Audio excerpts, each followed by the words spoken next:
Good afternoon, everyone. Thank you for joining us for the ISAS Roundtable 1 titled Himalayan Geopolitics, Emerging Security Challenges. Before we proceed with the event, I would appreciate if you could mute your microphones and switch off your videos throughout the session. If you have any questions or feedback to share, please forward them via this chat to the chairperson, the moderator. The questions will be consolidated for the speakers to answer. Yogesh, you can introduce the speakers now. Thanks, Vinny. Thanks for that initial introduction to the conference today. Hello and welcome to this first edition of the conference on Himalayan Geopolitics, Emerging Security Challenges, organized by Institute of South Asian Studies at National University of Singapore. We are today looking at a cusp in terms of the politics, security, economics, demography, for that matter, in the Himalayan region.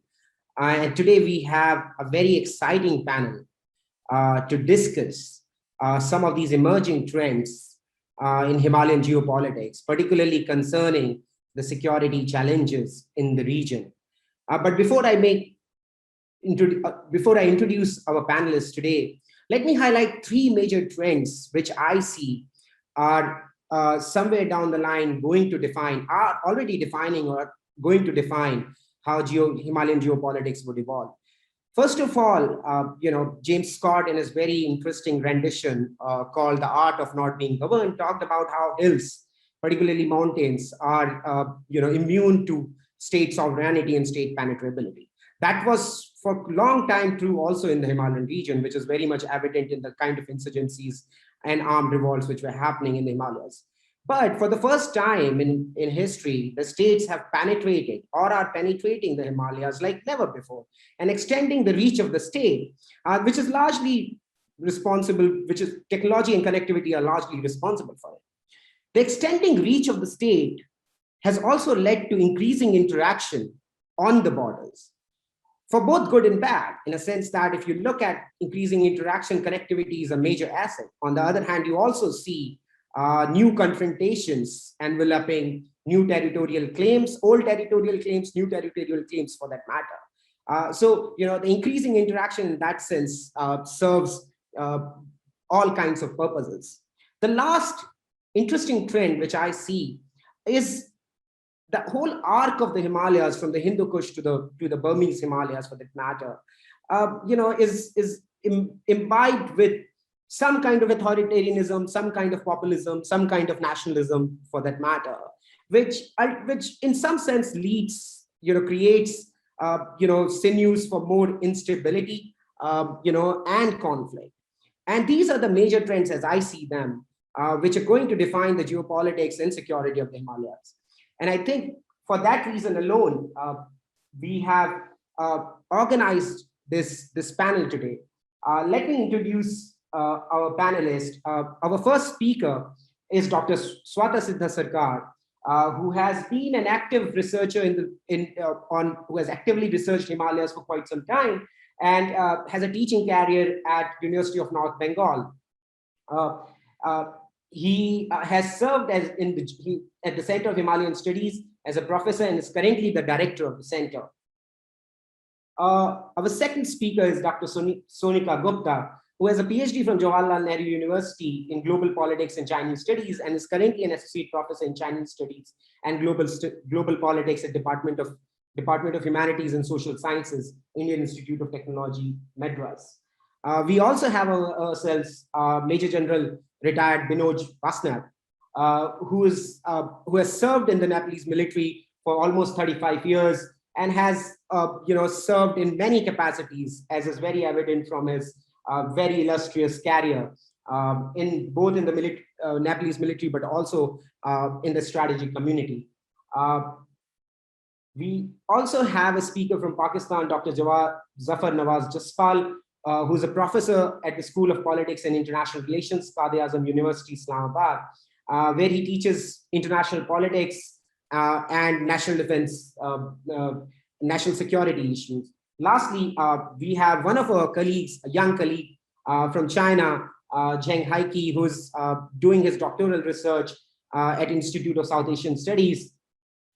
And therefore, this mix this mix of eclecticism in knowledge, which this panel kind of illustrates, is going to kind of drive us through, the very, the difficulties of what Himalayas present to all the states in terms of the emerging security and geopolitical, minefield as it is, developing. So I would first of all ask just some housekeeping rules. Each of the speaker would get around 12 minutes to present her or his initial views, and we will follow the same chronology as is outlined in the program. And once we are all the panelists present their initial views, we will then basically open up the panel for questions and comments, which I think Winnie would be able to manage through the chat box. So you can directly raise your questions in the chat box, and we will take them up with the panelists. So having said so, without much ado, let me call upon Dr. Swatha Siddha Sarkar to present his initial views. The floor is yours, sir.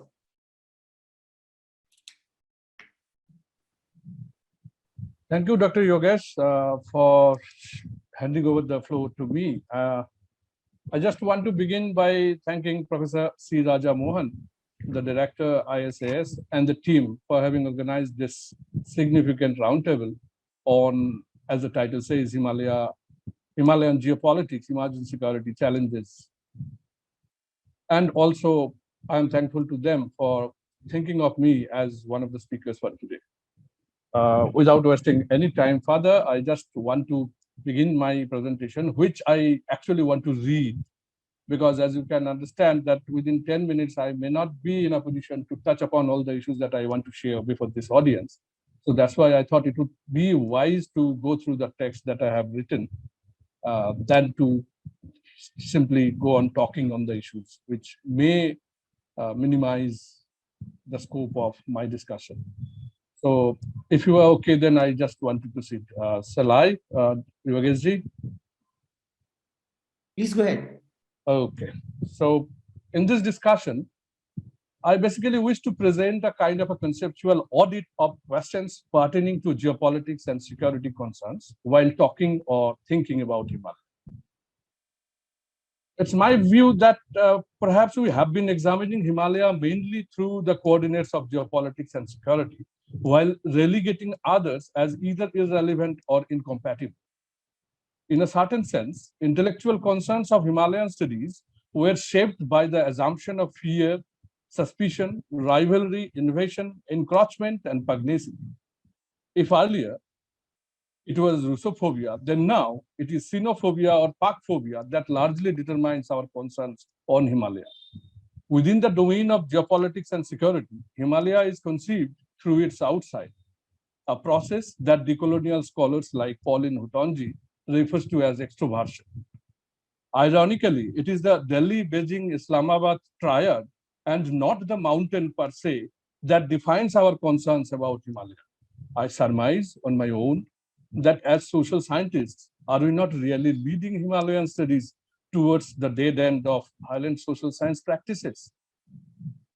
If extroversion in the field of knowledge production has resulted in academic dependency, as the decolonial scholars would have it, in case of Himalayan studies, I argue it has given birth to the political compulsion of territorializing Himalaya at par with the imperatives of nationalism. Hence, can be explained the attempt to create a national Himalaya by each of the 5 nations that falls within the transnational landmass called Himalaya. National Mission of Himalaya, for example, set out by the Ministry of Environment, Forest, Climate Change, Government of India, is a classic case in point. Sorry, that provides funds for research and technological innovations, create policies, but only for Indian Himalayan region.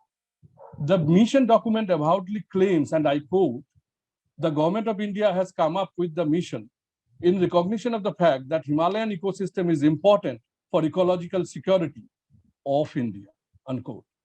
Thus comes Indian Himalaya. It reminds me of that ancient parable where a few blind men were trying to fathom the hugeness of an elephant by touching only the different parts of its body.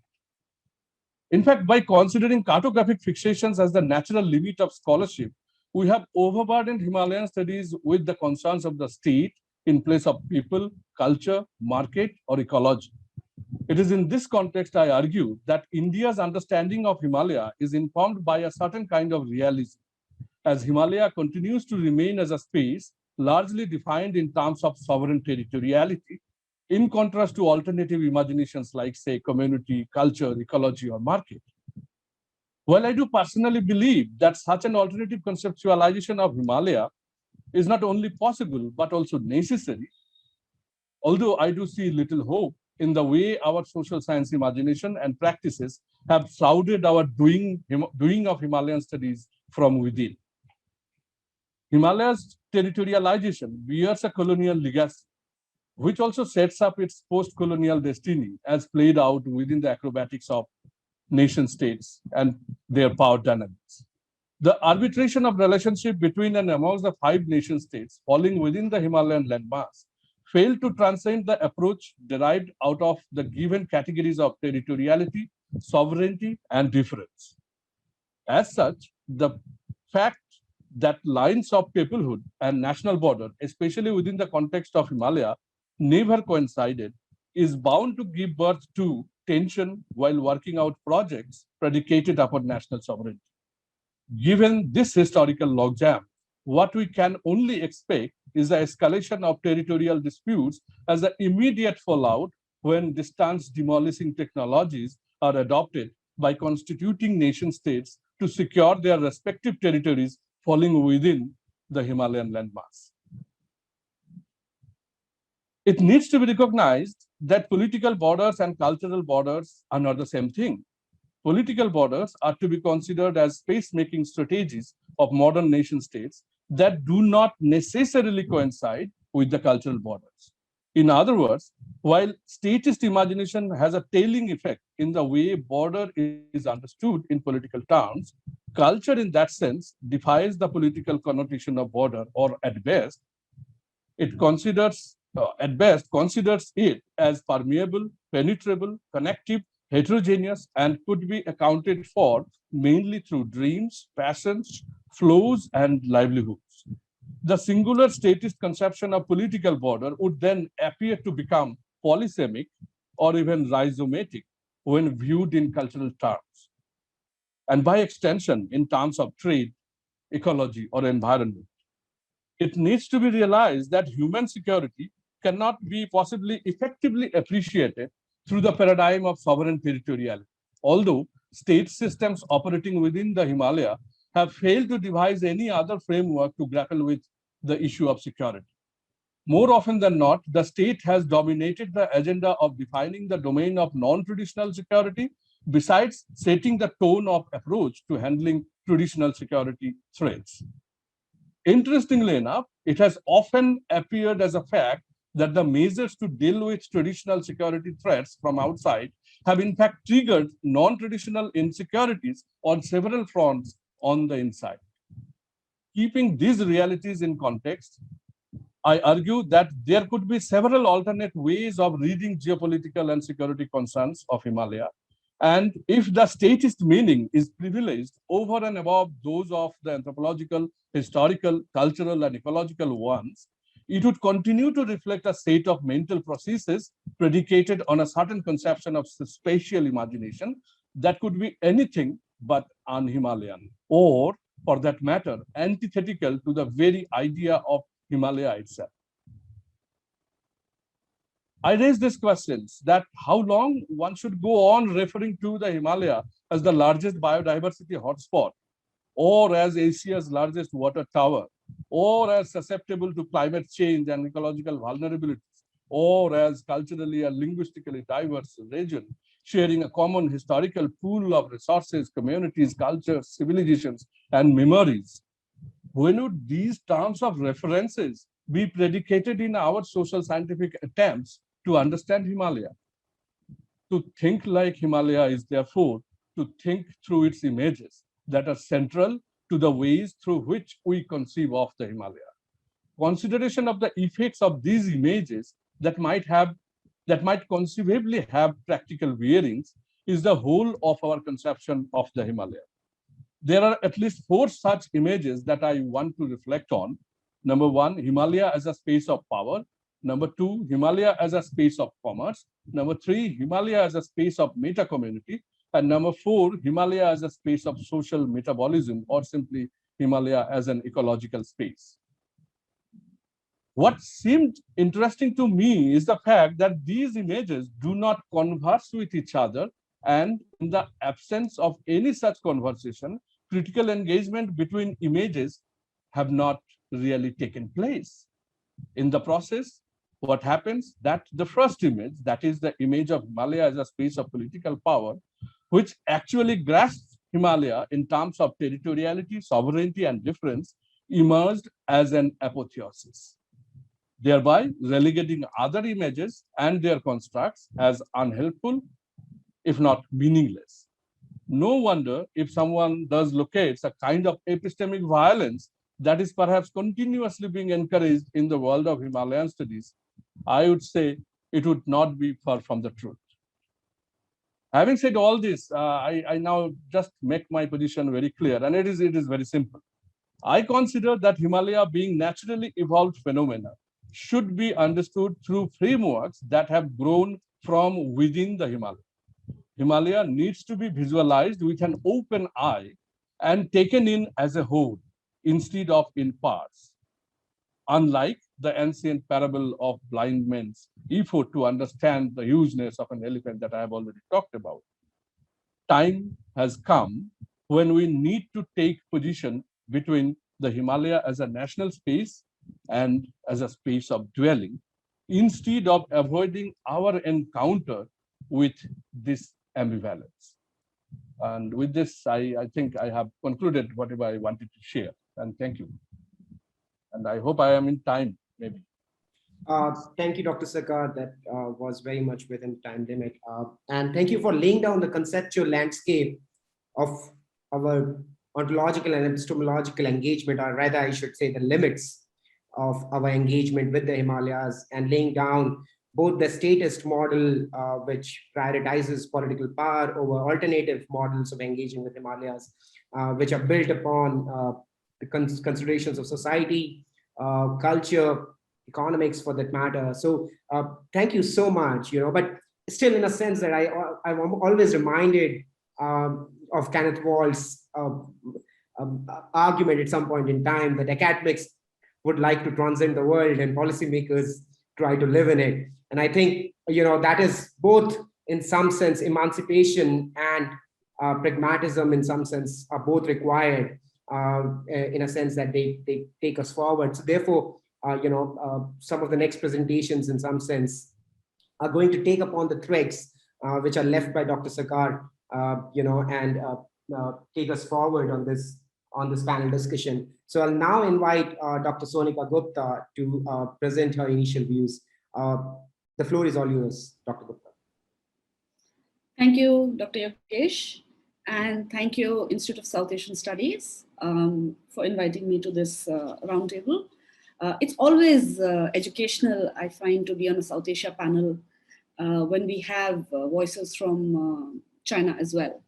So I'm looking forward to this discussion. And I will highlight some of the problems that Dr. Swatha Sarkar has spoken about in terms of the way the Himalayas is conceptualized.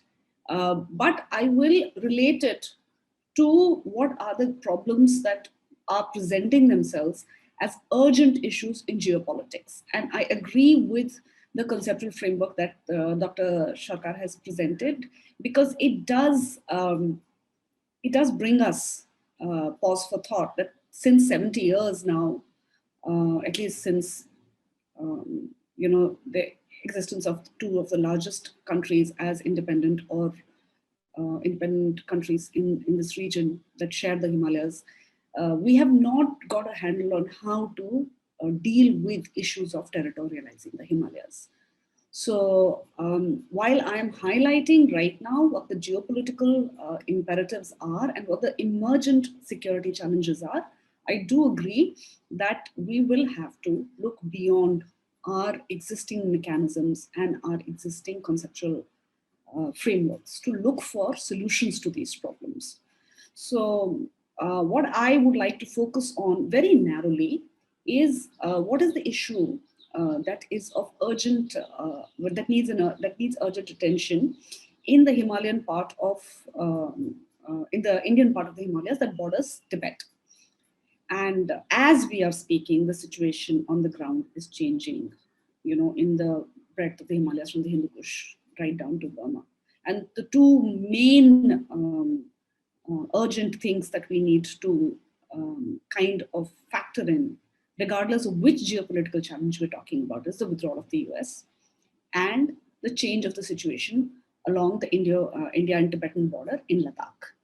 And both these processes, I would say, are part of a geopolitical shift that has given rise to new security challenges in the region.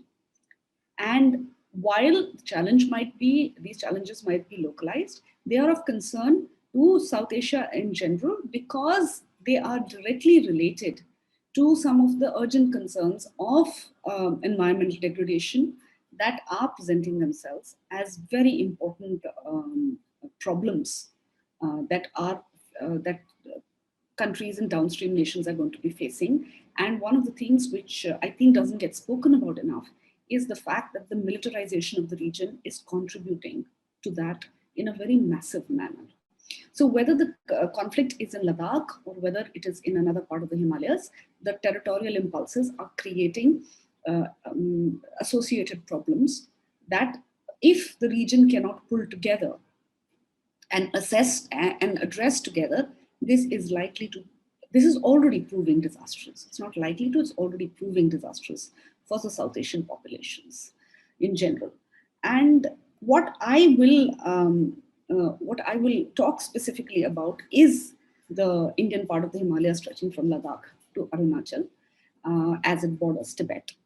And what the issue of Tibet at present is throwing up as a challenge. So Tibet has been an issue in trying to achieve a stable geopolitical structure in South Asia since much before 1940s itself.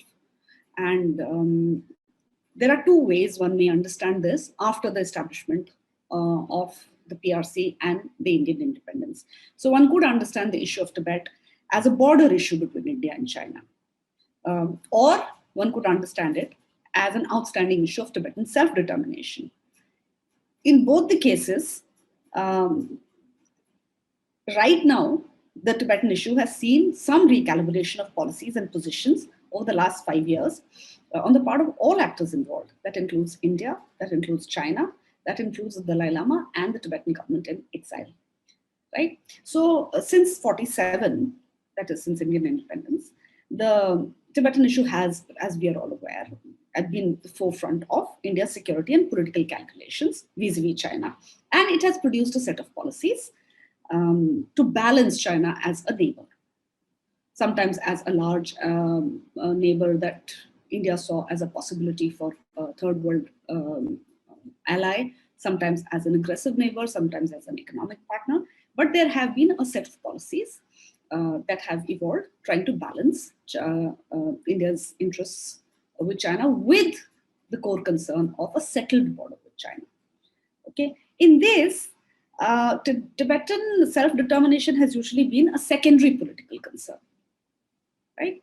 However, I would say that this policy has produced a limited success in resolving India's primary concern, which is a settled border with China. And it is because I think it's not possible to address the issue of the border between India and China without also addressing the issue of Tibetan self-determination. And here I'm not advocating for any particular form of Tibetan self-determination, be it the concept of genuine autonomy under the Chinese constitution, or what is called the middle way approach, or Ranzan, which is Tibetan independence. But what is common to both these approaches is that In both cases, the demand for Tibetan homeland includes territory beyond what exists in the Tibetan Autonomous Region, in the neighboring Chinese provinces of Qinghai, Gansu, Sichuan, and Yunnan, which have significant Tibetan populations. So even though since 1988, when the Dalai Lama declared the Strasbourg proposals and said that the demand of the Tibetan people is self-rule within the Chinese state or the middle way policy, the Tibet issue itself remains an intractable issue for all parties involved. Now, the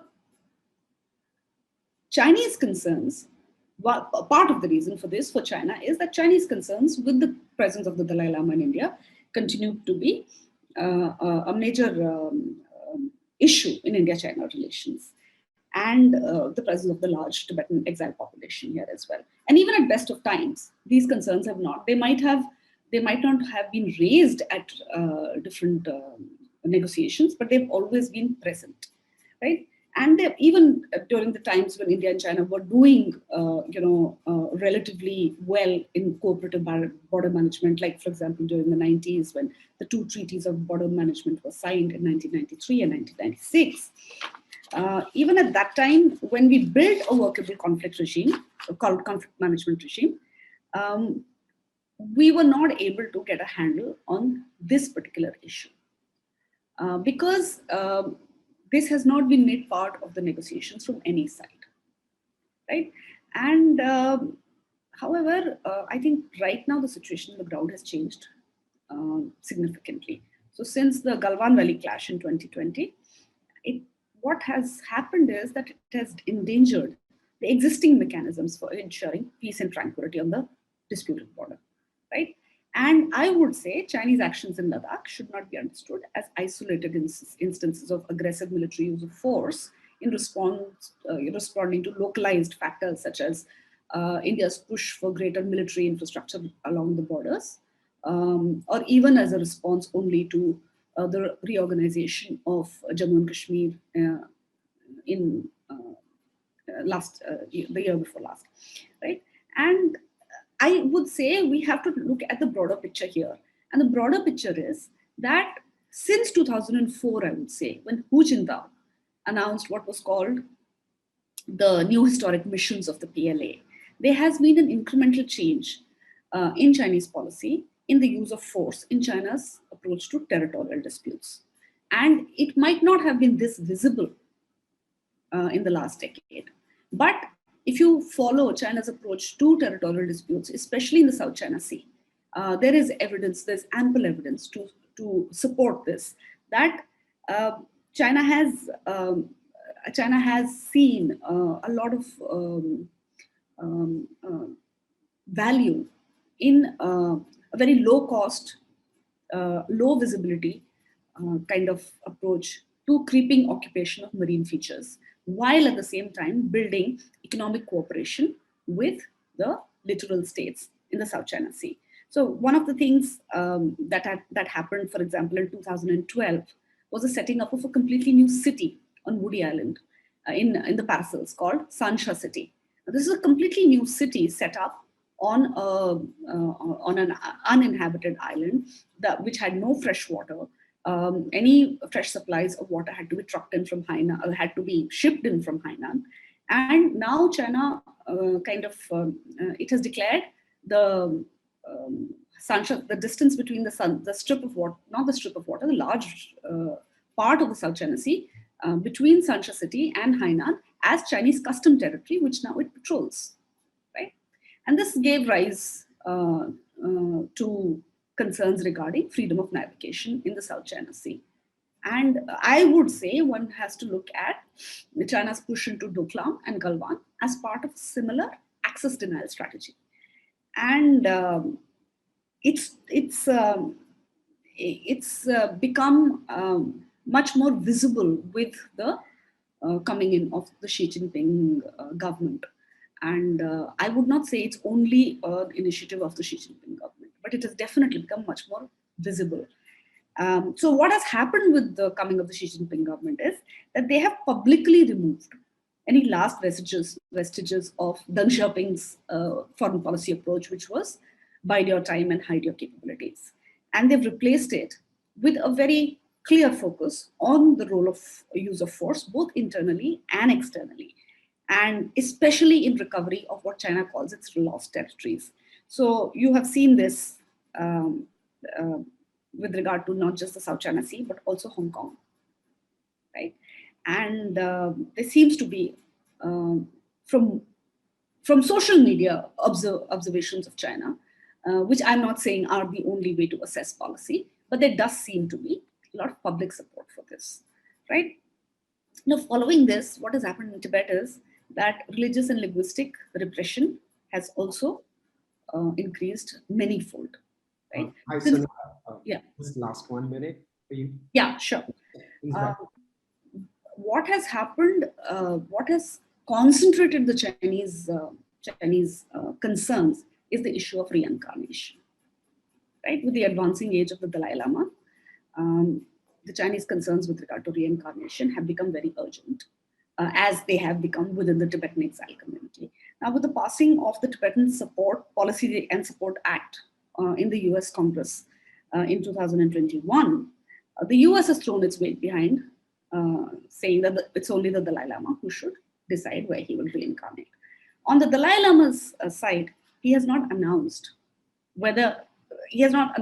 conclusively whether he will reincarnate or not, but he has said very clearly he will not reincarnate in occupied Tibet, which means there's a very high possibility of him in reincarnating along the Himalayan belt somewhere else, possibly in Arunachal, which is disputed, but which China says is disputed with India, right? Now, while internally China will build support in monasteries in Tibet, it will externally also it'll devote a lot of resources to building this support in Nepal, Bhutan, Mongolia, and not to mention, of course, Sikkim as well as Arunachal.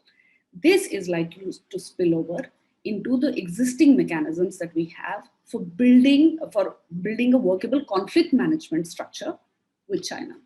And this is not something that inspires a lot of confidence on any side, whether it's the Dalai Lama's government or India or China.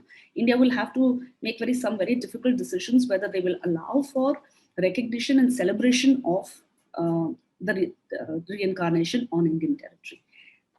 So in a nutshell, what this is likely to do is, it's likely to create a situation on the India-Tibet border running along Ladakh, Sikkim, and Arunachal that is very quick to change and quite prone to escalation. I'll stop there. Thanks so much for putting together, what Kanti Bajpayee would call the differences of territorial parameters, and how those differences in some sense are exacerbated, not only because of the rising asymmetry of power between the two Himalayan neighbors in a sense, but also, internal bureaucratic as well as factors given to personality politics in a sense. So thanks so much for giving us that overview of how Tibet, for that matter, is a microcosm of the problems which Himalayas, in a sense, confronts geopolitically. We will now move to Major General Binoj Bashniar. General Sir, the floor is yours. Thank you so much.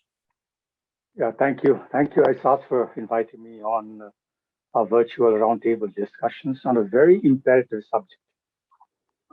It is a privilege to be with such distinguished speakers, and thank you, Dr. Joshi.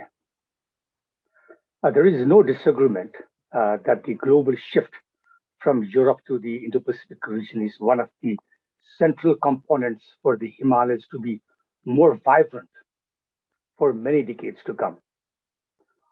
All competence is either being centered at Indian and the Pacific Ocean and in the continental, the Himalayas. The Himalaya lies at this and the other side of South Asia. The Himalaya is where China and India meets. The Himalaya is where the resources is. The Himalaya is where values contradict. Himalaya is the ecological tower. Himalaya is the entrance to the Indian Ocean. Himalaya is where militarization is going on.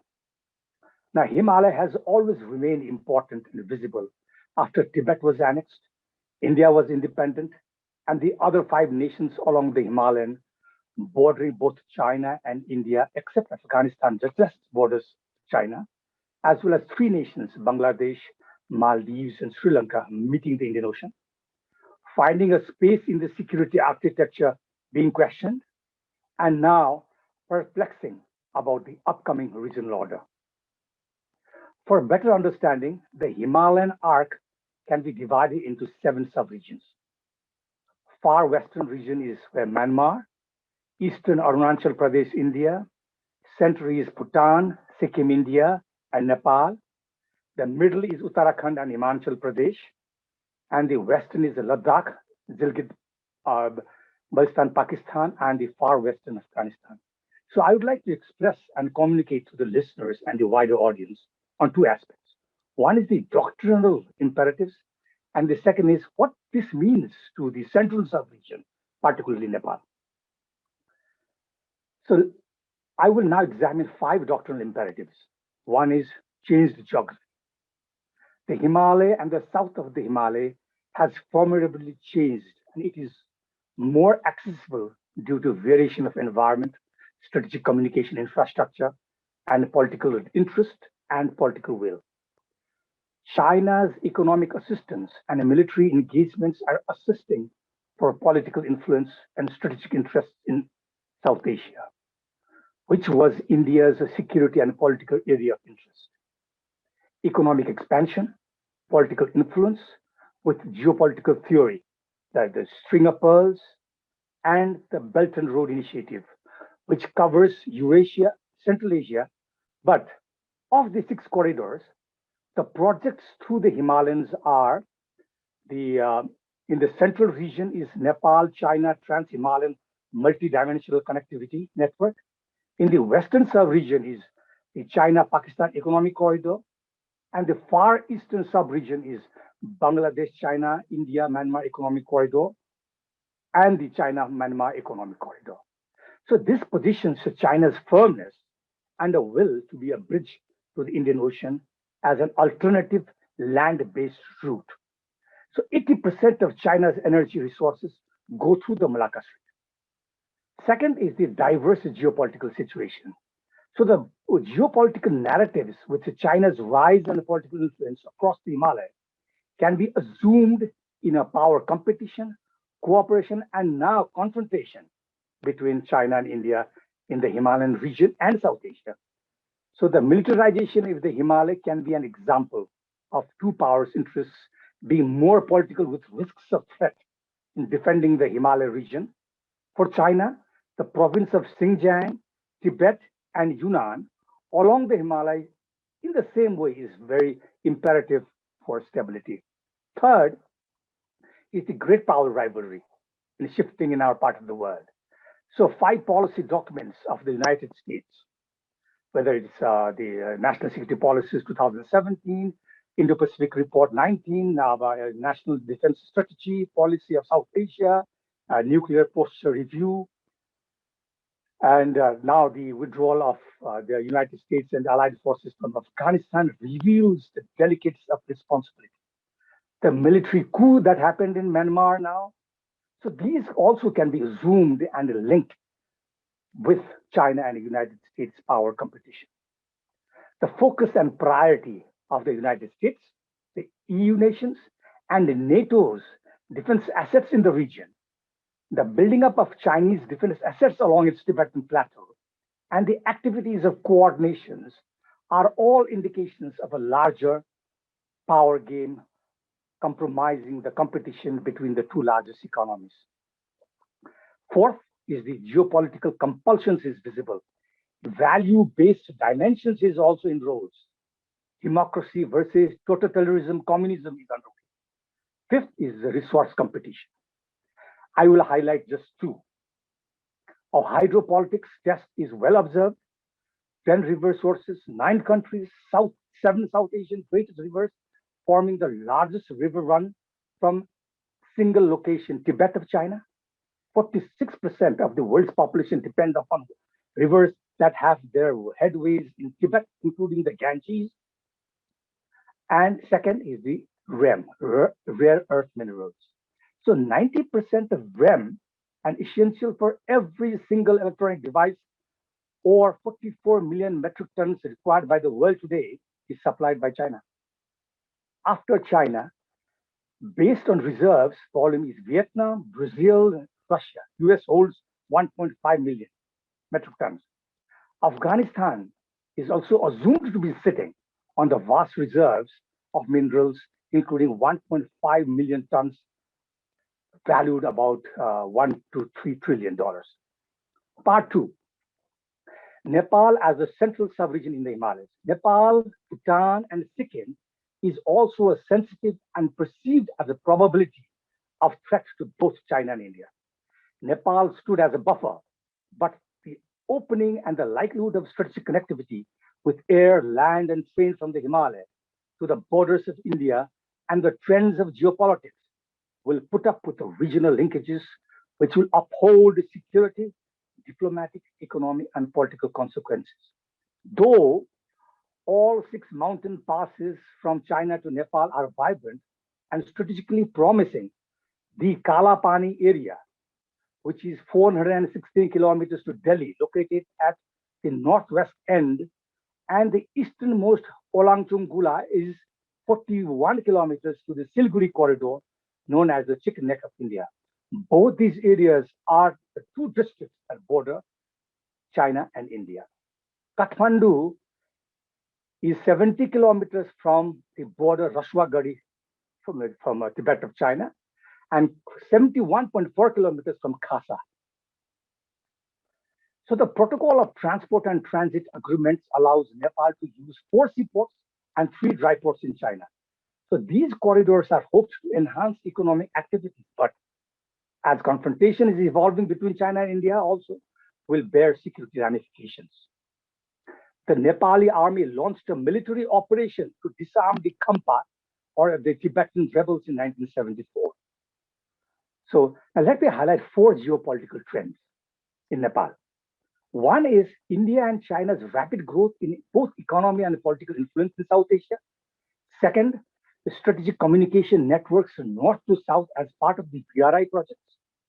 Third, a variety of transport systems from air, land, rail to waterways. And fourth, new approach for economic development through mega projects and increased energy plants and FDIs. So Nepal now has 2 choices.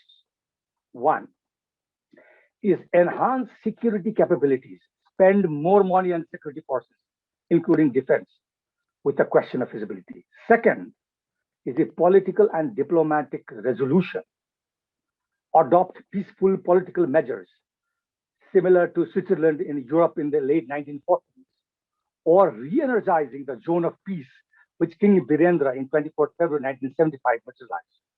So let me conclude now. So one of the fundamentals of India and China relationship is politics of space, with political interest, resource management, and security leverages for stability, with economy as the priority, as well as the shift in people's perception.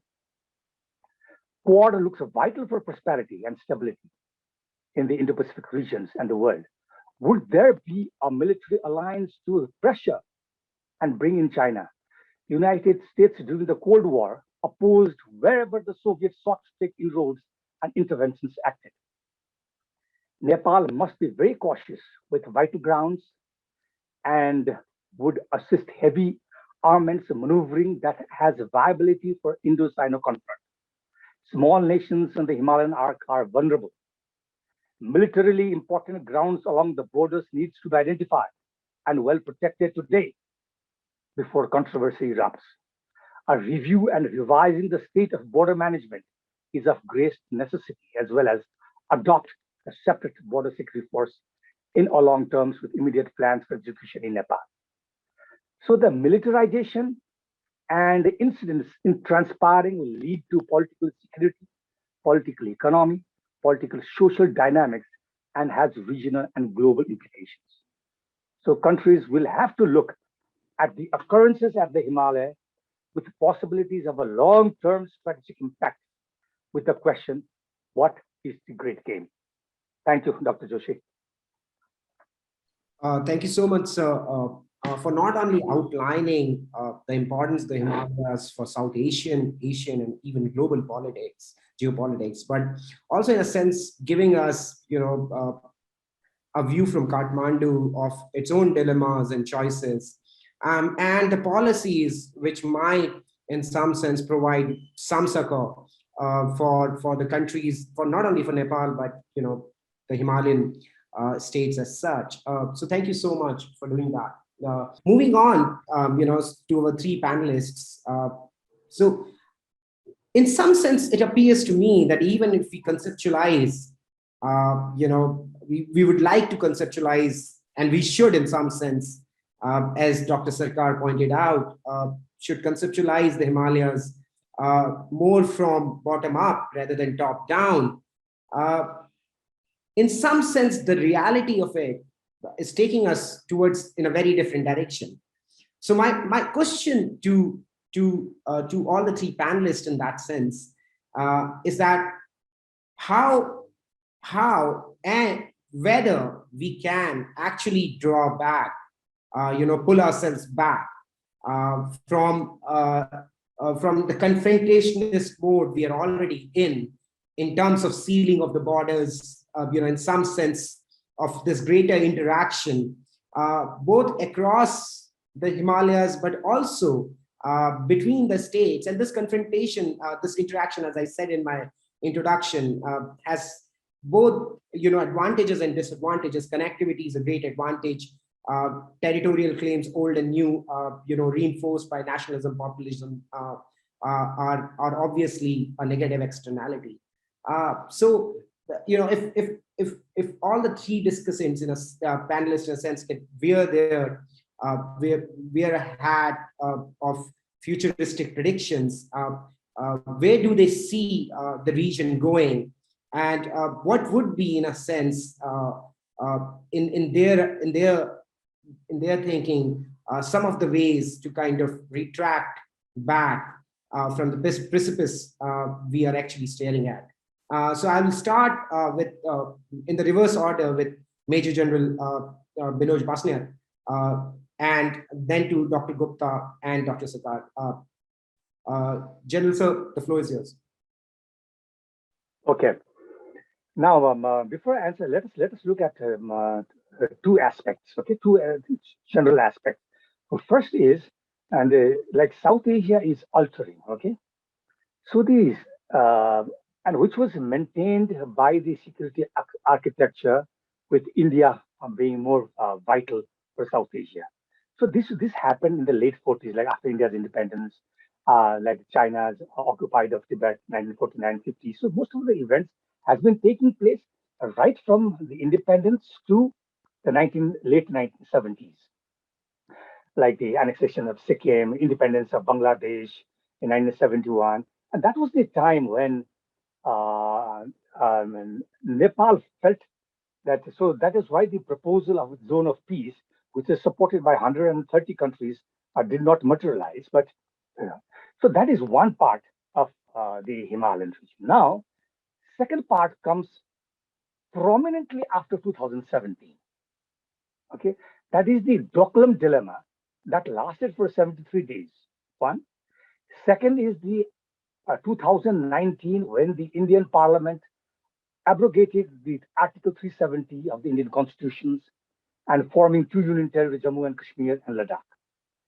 And the other incident that took place was in the, let's say, the eastern sub-region of the Himalaya, the 5th of May, China and India's actions in the border of Pengon Lake. I mean, so these are the incidents that surfacing. And suddenly, like when I have brought up the issue in my presentation, the center part of the two borders that is sensitive to both China and India. So when you look at the whole and the militarizations that is and the military takeover in Myanmar and the withdrawal of the United States force and the allied forces in Afghanistan. So if you link the whole thing together, you can clearly see that China's interest to come to the south with a land-based entry is prominently visible. So how do you solve all this dilemma? So The first and foremost is in the competition, the temporary measures of confrontations must find first reaccess to the older documents. Okay, that is one. Second, this is a very dangerous situations that is taking place. So China and India must find a platform of progressing economically, helping the other nations in South Asia, bordering both the nations. Otherwise, it is such a time that the small nations like Nepal will have to find ways and means so that it will have to move forward. So that is a different story. Again, that's again a different chapter of the book. Dr. Yogesh. Thank you so much for sharing those thoughts, Chandu. Dr. Sonika, and then followed by Dr. Sarkar, very quickly, if we can have your views on how do you see the situation unfolding and what are some of the steps you might, advise to anybody who's listening in Delhi region, for that matter, to kind of help us come out of this dilemma we are looking at. Thank you, Yogesh. And I think you used a very evocative imagery to say retract back from the precipice. In that sense, for the Himalayas, it's a very apt way of looking at how do we actually, I would say, leave the Himalayas alone in a manner of speaking. Right. So I think one of the issues that affects all nations that share a Himalayan the Himalayan scape is the issue of environmental degradation. And I do feel that there is sufficient institutional capability here to try and build some kind of cooperative mechanisms for dealing with issues which in any case countries cannot deal with as single actors. What has happened is, because there has been a rise in the nationalist sentiments, I would say all around, not just in the Himalayan region, but all around the world in the past 6 to 7 years, this process of focusing on how we can cooperate has got derailed to a very large extent. But we do have technical and we do have scientific cooperations in this. And there is a lot of value in making sure that this is revived and this is scaled up. Once we put enough political capital in doing this, these can also act in many ways as shock absorbers and possibly have a spillover effect into much less confrontationist border management, because a number of these issues are actually along militarized borders. Now, I am not saying this is the only thing one needs to do. This will not happen in the lack of certain kind of willingness from both. Trust is too far a goal to achieve, but willingness from both the sides and an appreciation that this is a problem for everyone. Now, if the approach towards climate change and the approach towards environmental degradation, especially on the Tibetan Plateau and the higher reaches of the Himalayas and the glaciers, is that we are not responsible, and therefore we do not have to take care of the impact on the downstream countries, that's detrimental to all, because it will definitely produce the kind of confrontationist response if cooperation is not forthcoming. So I think this needs to be said in all policy circles and highlighted, that this is a urgent, low political visibility, but high value and high returns kind of a path that countries can follow. Territorial issues have not been resolved and they will not get resolved through this. However, there will be definite improvements in on-the-ground situations in areas where armies are almost deployed eyeball to eyeball.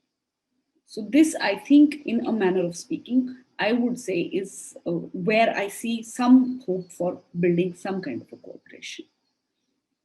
Thank you so much. Dr. Sarkar,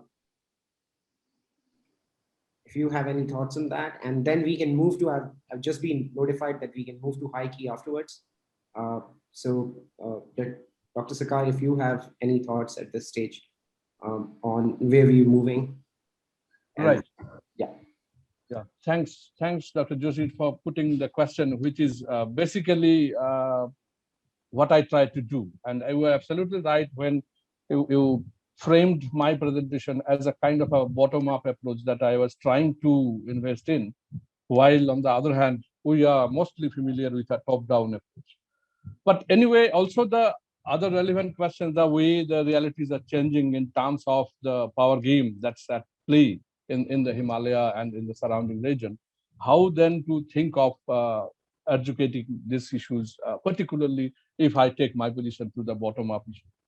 On this, I just want to say a few things. The first one of it would be that, to my understanding, the very response that we are now familiar with, that if we could put it as a kind of a response of securitization and territorialization going hand in glove together, is a kind of a,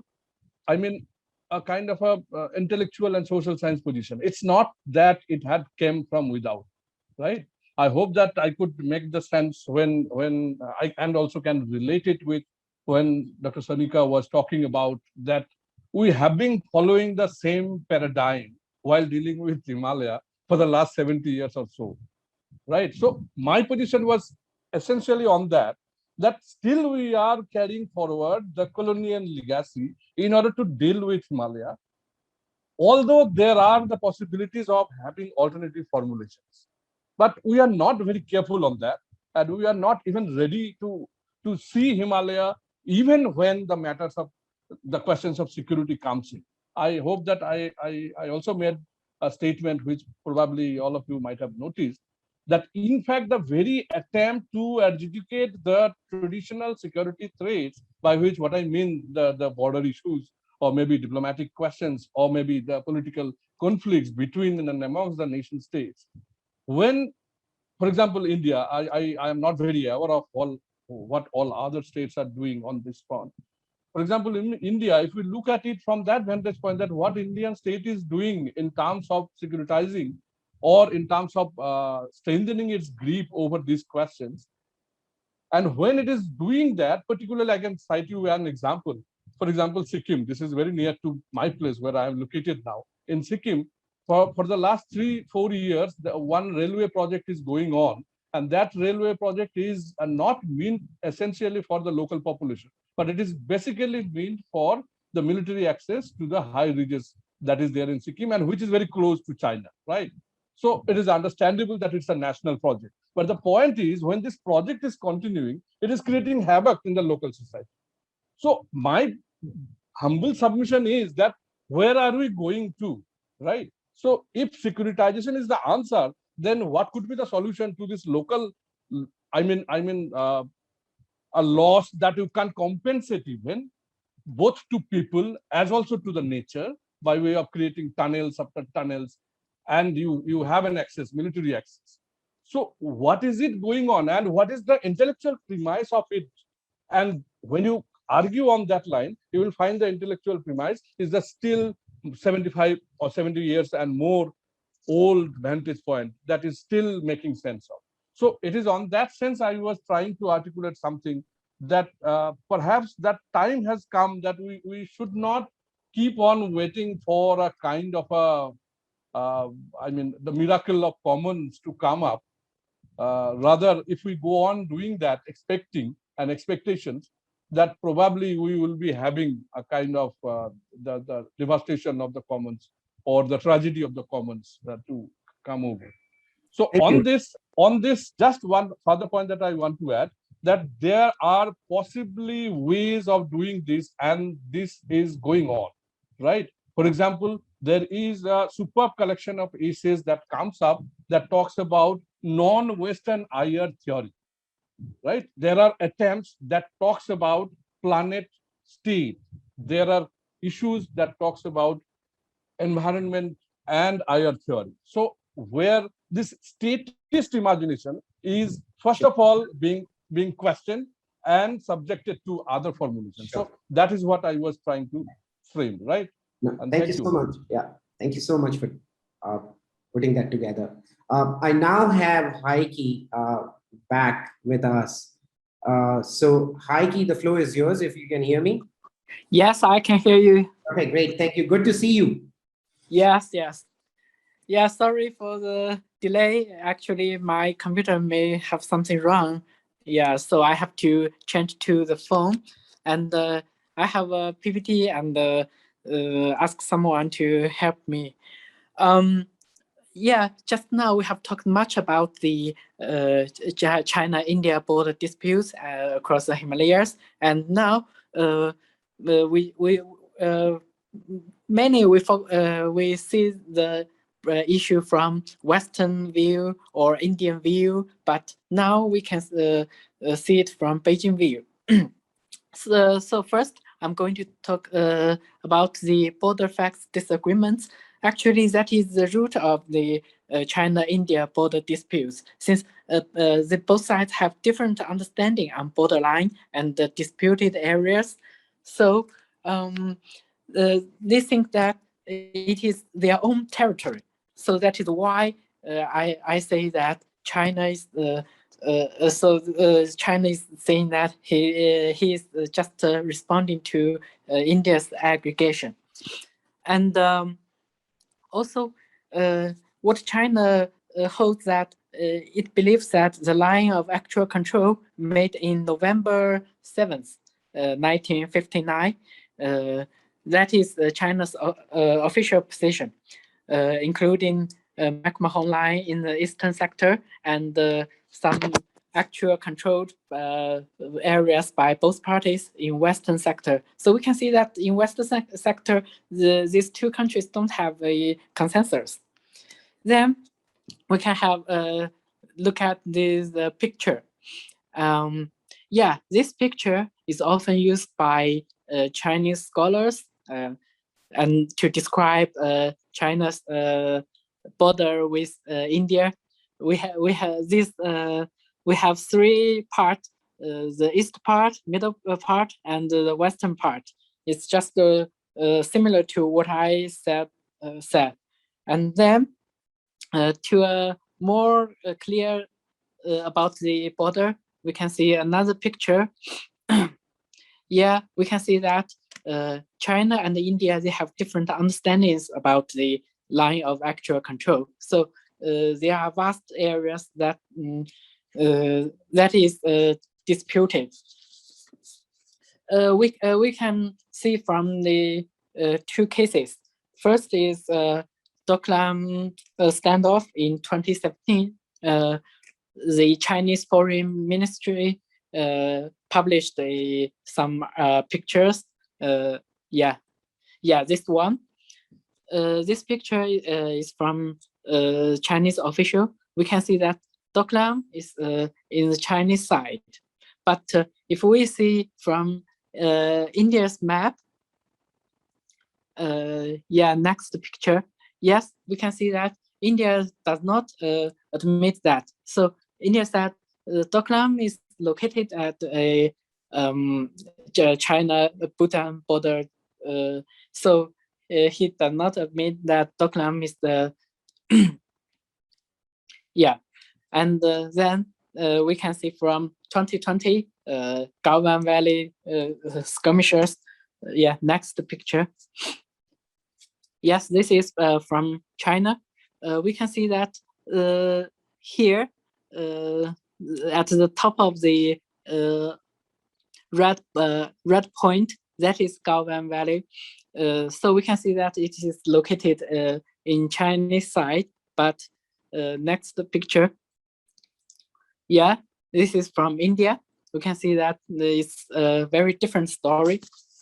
So what I mean is that these two countries have different understanding about the line of actual control and their different their controlled areas. And next picture.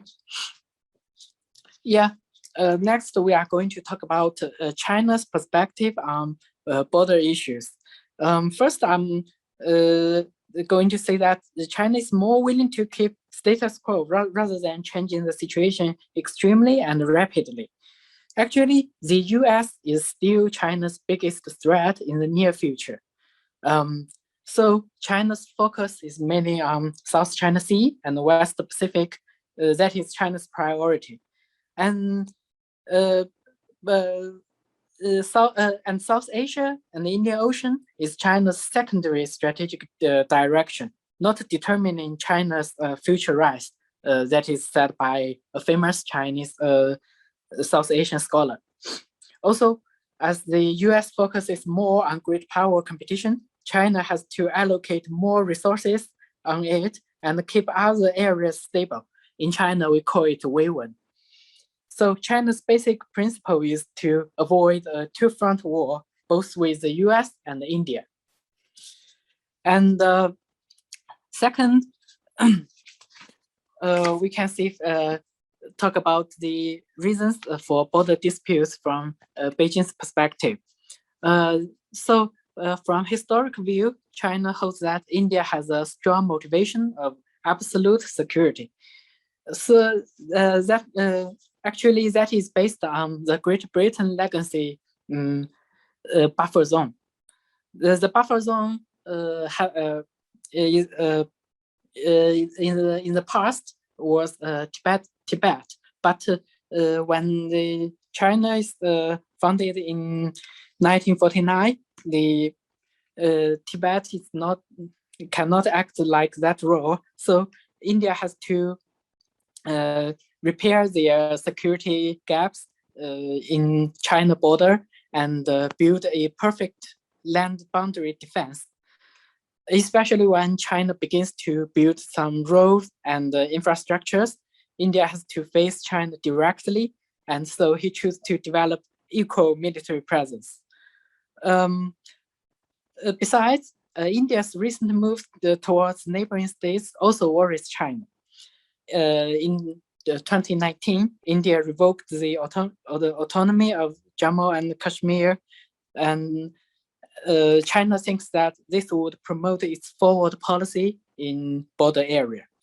So China really worries that India will continue to adopt sausage cutting tactics and after getting this behavior. And from domestic view, China believes that Modi wants to divert the domestic attention on like COVID-19 or economic issues.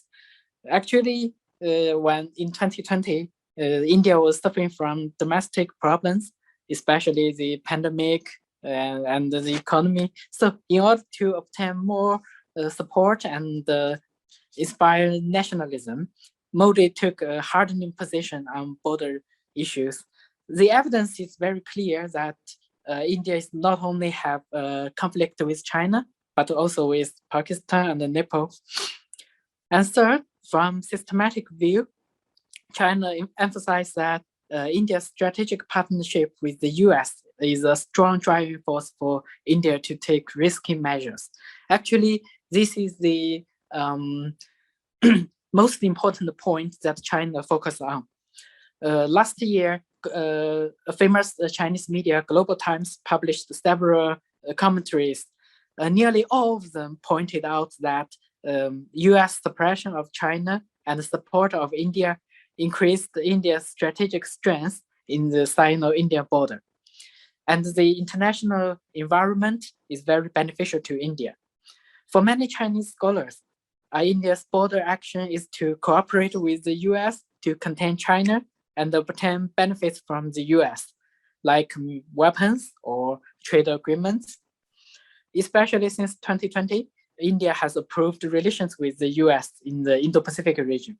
India accepted Quad as an issue-based coalition and held Malabar exercise among the 4 states for the first time since its revival in 2017.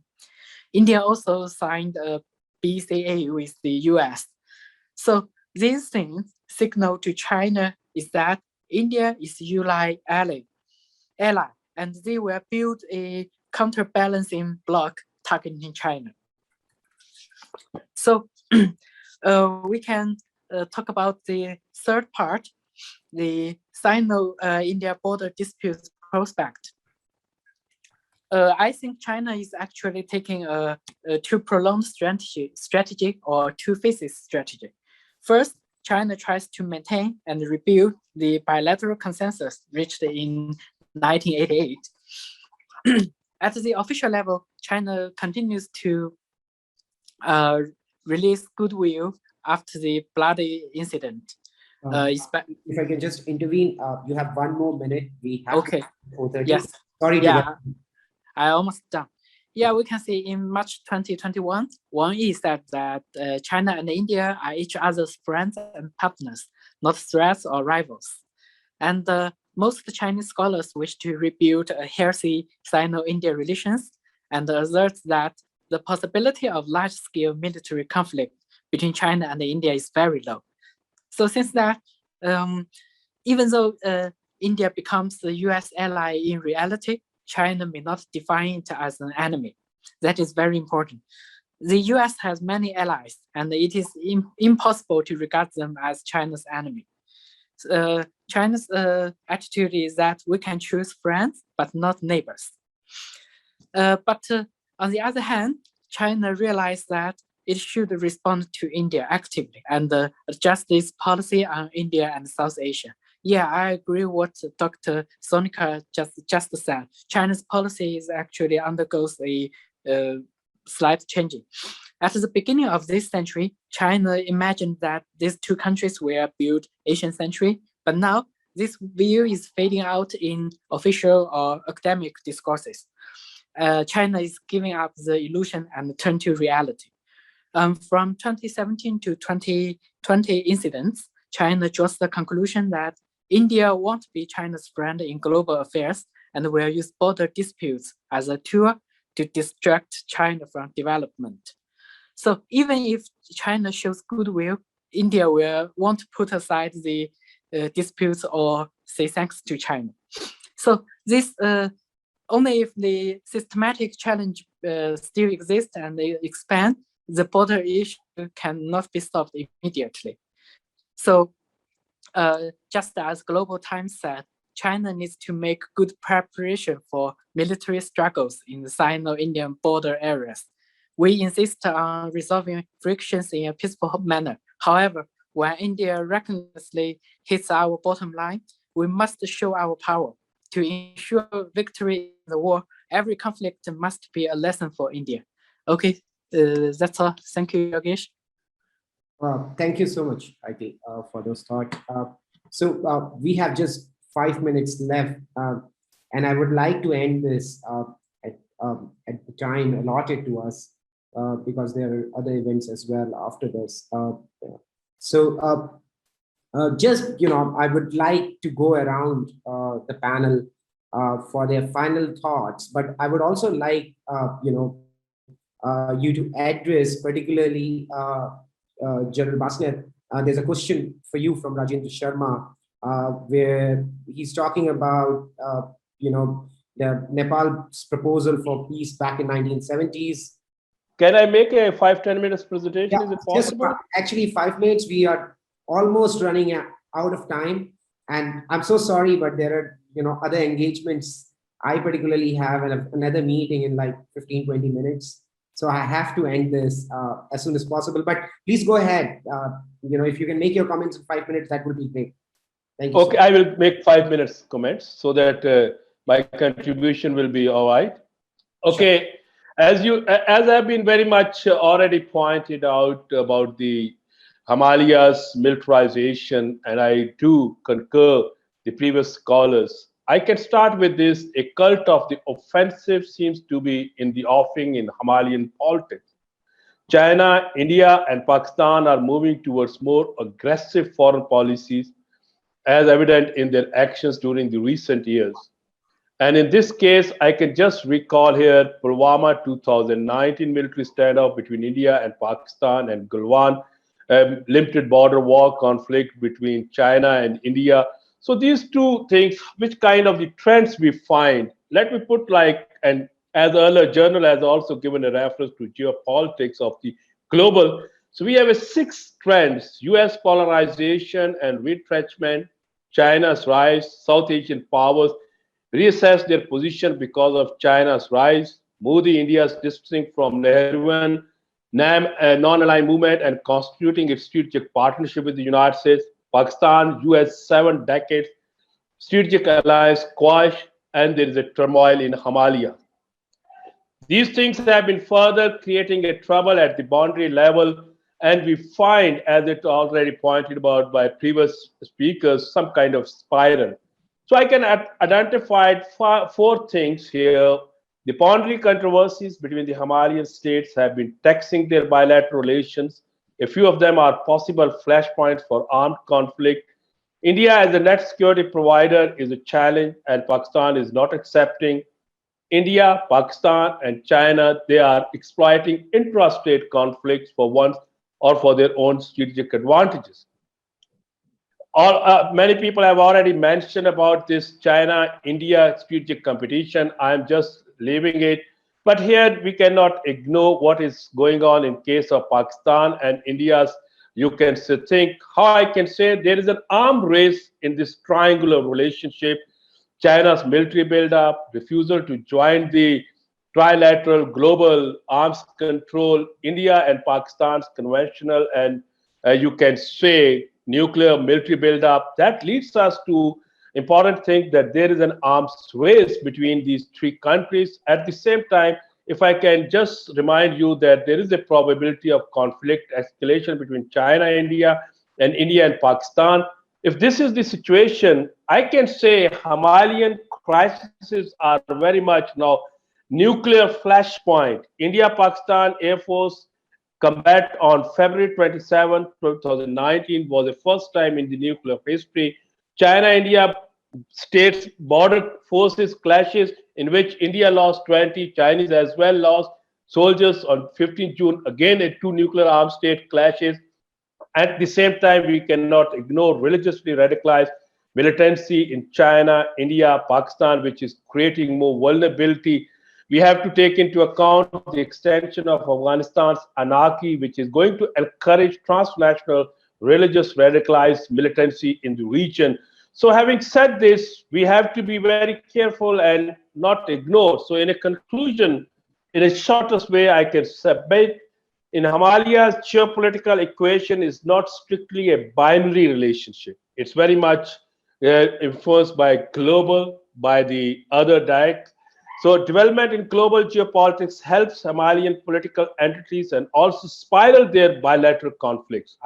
Americans are insisting India, China, Pakistan, and then Quad and all these kind of things. And finally, the Indo-US strategic competition, cementing Indo-US strategic partnership and boosting China-Pakistan strategic cooperation, where we expect that these developments could have a benign impact on the Himalayan politics.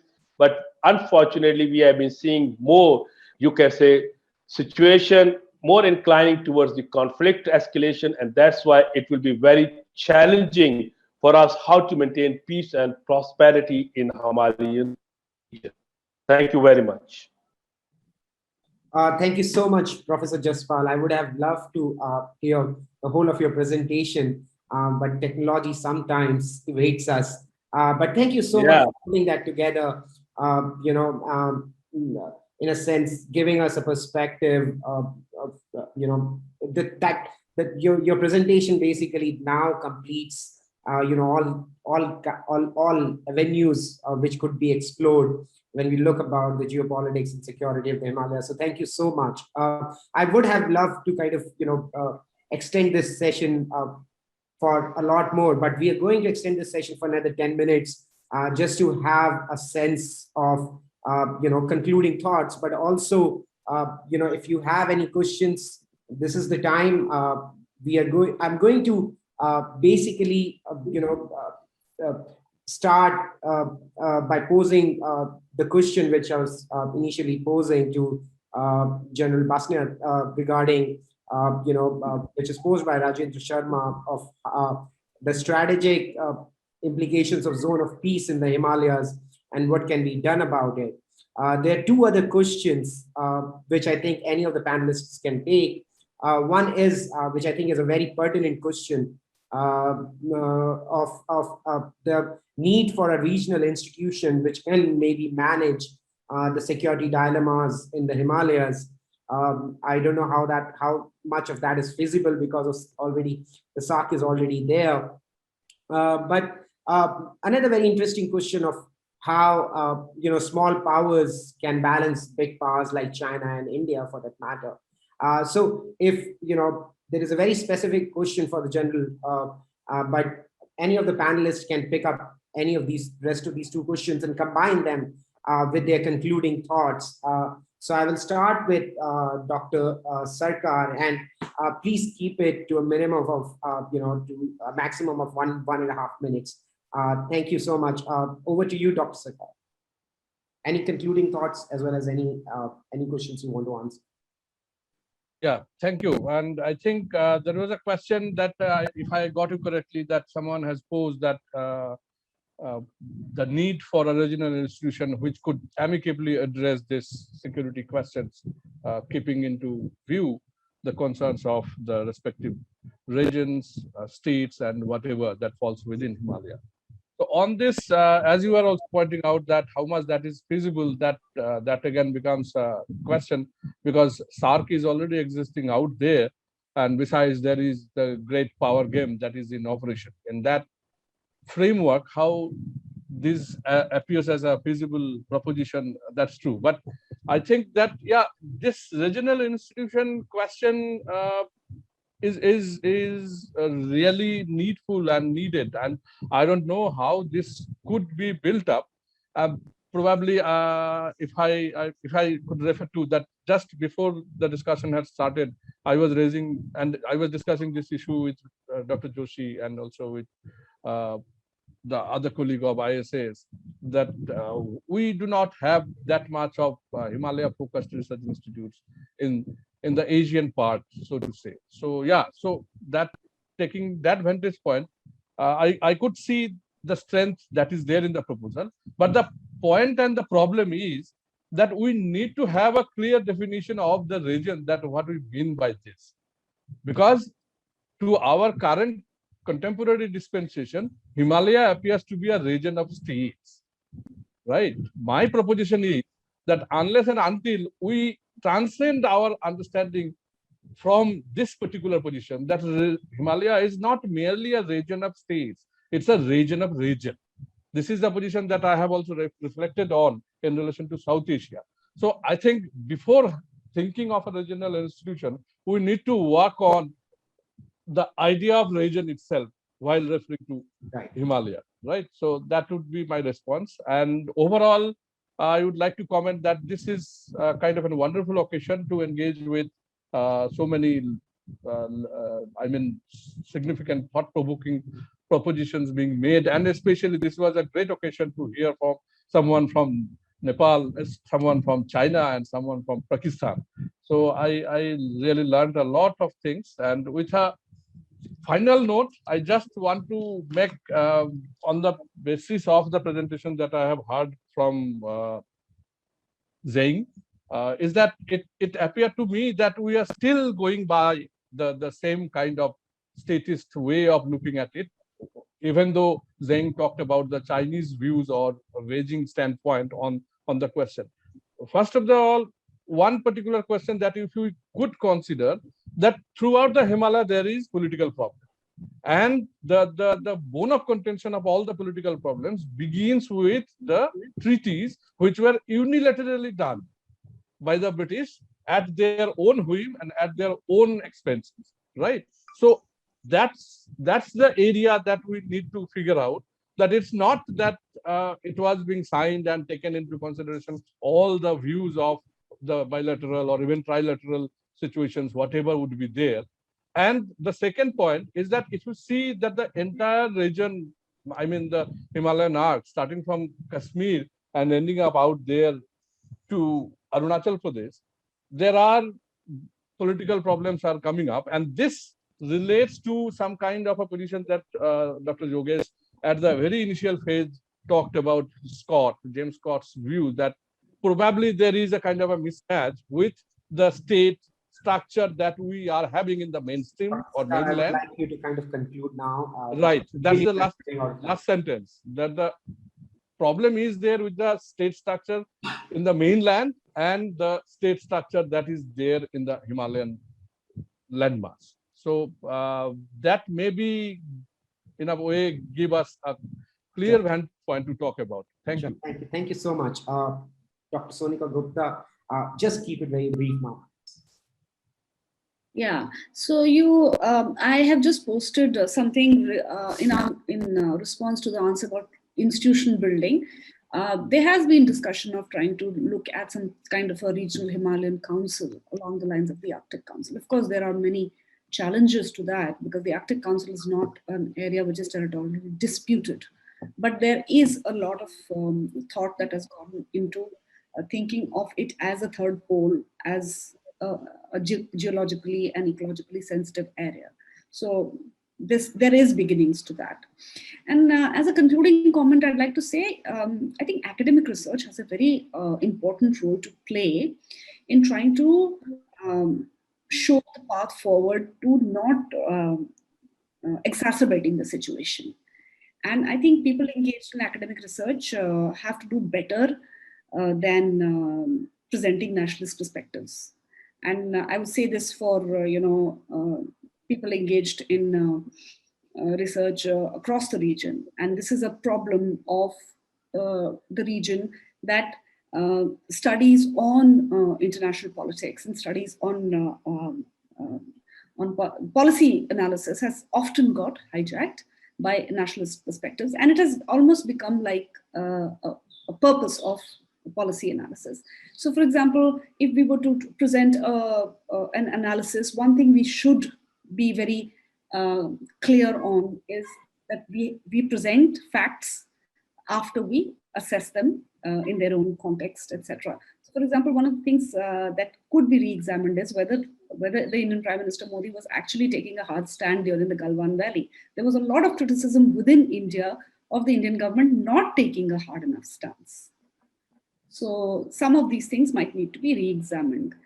And this is something which I think students everywhere across the region need to keep in mind, that academic research has to be integral to facts.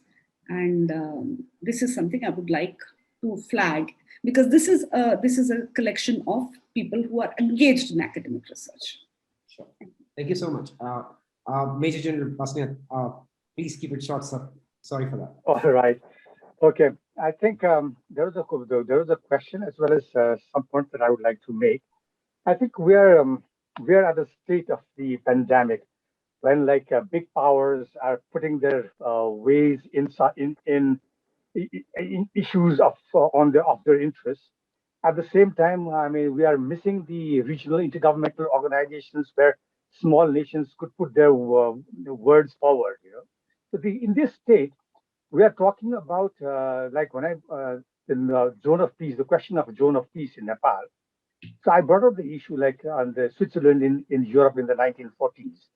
So particularly when the things are shifting in Indo-Pacific region, and the smaller nations dealing with the bigger powers is a challenge, and they must find their way also. So and the question also led to the question of BRI and MCC. Now there is a tendency in Nepal comparing policy matters that come from America, China, or India's projects. So these always compared. So and the country should take the time and the advantage to get the development works done so that you benefit economically and the citizens benefit directly. So I don't think we should find a way of comparing the measures and the policies of financial aids coming into the country. So we should not play India against China or China against the United States or United States against China or China against. So we should be Nepal. Small countries must be very clear on how the development effort should go, utilize the resources so that it benefits the economy of the country. And I agree. I mean, things have come out about the Himalayas, about the ecological matters. And I also think my last sentence is smaller nations like Nepal or Bhutan should take initiative on the ecological aspects of bringing in cooperation amongst the big powers so that the South Asians, China and South Asia benefit for the common good and for the common people. Thank you, Dr. Joshi. Thank you so much, sir. Professor Jaspal, I have already cut you short in terms of your presentation, but I'm again very sorry to ask you to keep it brief. Any concluding thoughts you have, sir?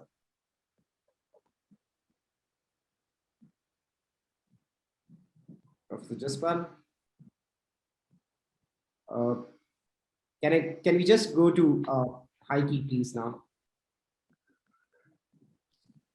Yes, okay. Thanks, Yogesh. Yeah, I think for the question that I think there are many existing mechanisms for the border issues like the SARC or Shanghai Cooperation Organization, and even there are dialogues between these two militaries. But I don't think that these existing mechanisms plays a very big role. For me, I think that the leaders' informal summit may be an important part that we can see that in Wuhan summit and the Chennai summit, the bilateral relations improved a lot compared with the past. So I think when pandemic is ended, the two leaders may consider to organize a third summit. Yeah, that's all. Thank you. Discussing Himalayas, whether it is society, economics, culture, and most of all, most intricate of all, it's security, is a Himalayan task in itself. But I think that we have accomplished a lot today. I have personally learned a lot in not only hearing to the views of this esteemed panel, but interacting with them and the questions posed to them by the audience. So in all, we cannot, in a sense, cover everything and every view in 1.5 hours of a session of a panel. But this is, in some sense, humble beginnings, in some sense of kind of, rolling out a larger debate, a larger interaction to kind of understand the intricacies of the emerging intricacies of Himalayan security and kind of provide, analysis, views, and in some sense, some answers to the dilemmas which we all confront, in the region, which, as every panelist underlined, is one of the most critical, geographies for all kinds of reasons in the world. I'm really privileged to have moderated this panel, and I'm highly thankful to my colleague Mitranjan and Vinny to kind of have organized this, given it so much thought, and made it a reality. So thank you, everyone, and also thankful to all the audience, which who attentively attended the whole session, even when we had some technical snag, for which we apologize, but these things do sometimes happen. So thank you, everyone, the panelists, the audience, and the ISIS team to have organized this. And we will see you soon in the second iteration of this, of our series on Himalayan, issues. So thank you so much. Good evening, everyone. Good night. Thank you. Thank you and namaste. Thank you. Thank you, everyone. Thank you, everyone, and the ISS staff as well, all the colleagues out there.